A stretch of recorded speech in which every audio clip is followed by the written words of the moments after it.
There are two ways that nutrition works. One, masks the symptoms, masks the problems, doesn't treat a damn thing, everything continues to get worse, you just don't feel the pain because it's blocked in your head. The second way is the underlying problem, the foundation, the baseline reason you have that problem is being treated. Once it's treated, there are no more symptoms because it's better. That part is what MD's Choice products work at doing, supplying the body the basic building blocks necessary to rebuild healthy tissue, healthy systems, and increase the body's ability to heal itself with proper nutrition, not masking agents, not painkillers, but the proper nutrition. Glucosamine Sulphate 2-KCl. The 2-KCl is potassium salt. What most people don't know, what most of the marketing companies that are on TV don't bother telling the general public, is there are multiple kinds of glucosamine. And just like I'm positive you know somebody else named Terry, and they aren't the same, they're completely different, glucosamines are different.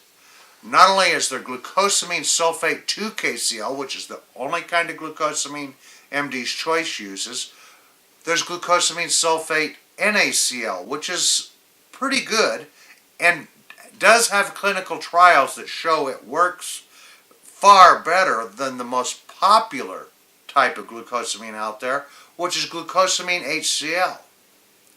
Yet the glucosamine HCl is a fraction of the cost, and it inundates the store shelves. And clinical trials such as the GAIT Study have proven that glucosamine HCl by itself has no active uptake into the joint tissue, has no capability of doing a dang thing within the body to help it. More than 50% of the best glucosamine HCl on the market is in the feces within less than 24 hours.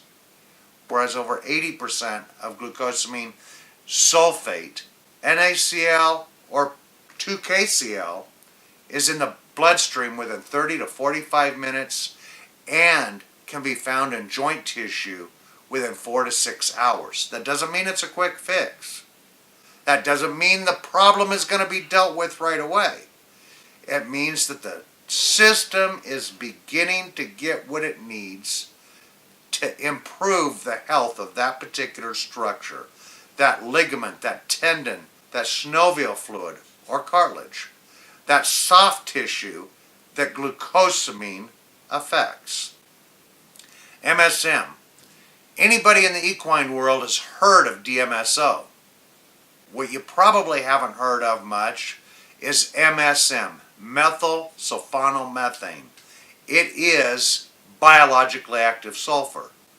What that means is that anything that it is attached to is automatically carried into the system that much faster, that much better, that much easier, into the bloodstream, into the joint tissue, into the cellular walls. The really cool thing about MSM is it's a natural occurring substance. It exists in the ocean, plankton, and all dark green leafy vegetables. It is natural to the environment. It's natural substance within our body. It is biologically active sulfur. We talked a little bit about glucosamine, and the problem is there are differences in glucosamine. There's glucosamine sulfate 2-KCl, which is what MD's Choice uses.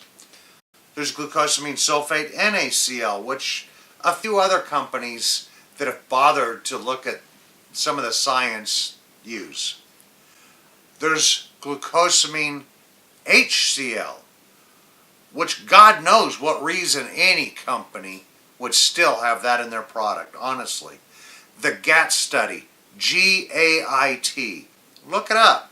It shows that there was only slightly more effect with the glucosamine HCl and chondroitin sulfate than what the placebo effect means. Meaning that it doesn't work or there's absolutely no active uptake in the joint tissue.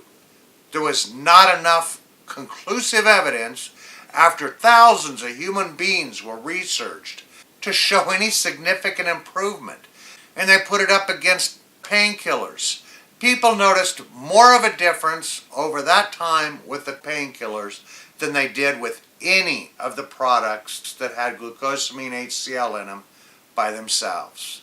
That should tell any intelligent person something pretty significant. Read the GAIT study.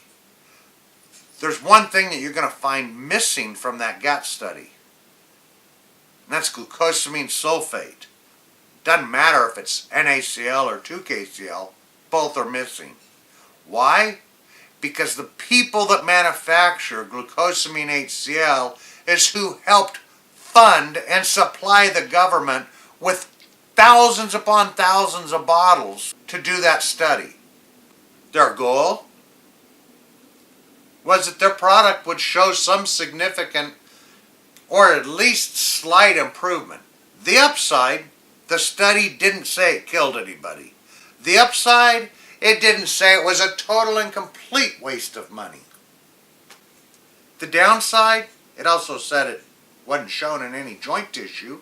It also showed that it was only slightly better than placebo effect, and that ultimately it didn't work as well as the topicals. Why do you think glucosamine sulfate was left out of that study? Because there's over 50 years of research on glucosamine sulfate worldwide, multiple universities, third parties that don't have a vested interest in MD's Choice or any other company out there in the nutritional supplement world that prove glucosamine sulfate has an absolute active uptake in the body, that it is at a biological level that the body can use in a form it's looking for and willing to use. That's not something that glucosamine HCl can say.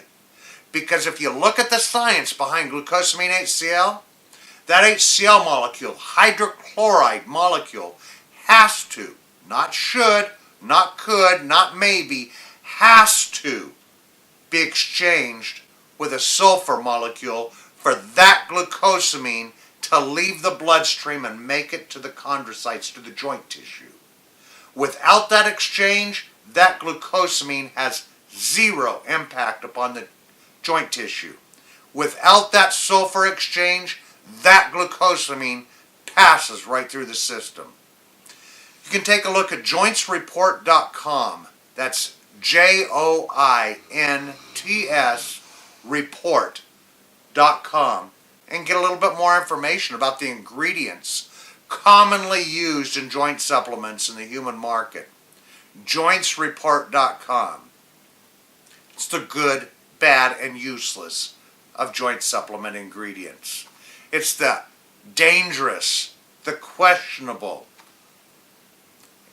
It gives you something to actually look at, to learn from, written by doctors that have done the research, that have looked at the ingredients, read thousands of abstracts on the topics over the years.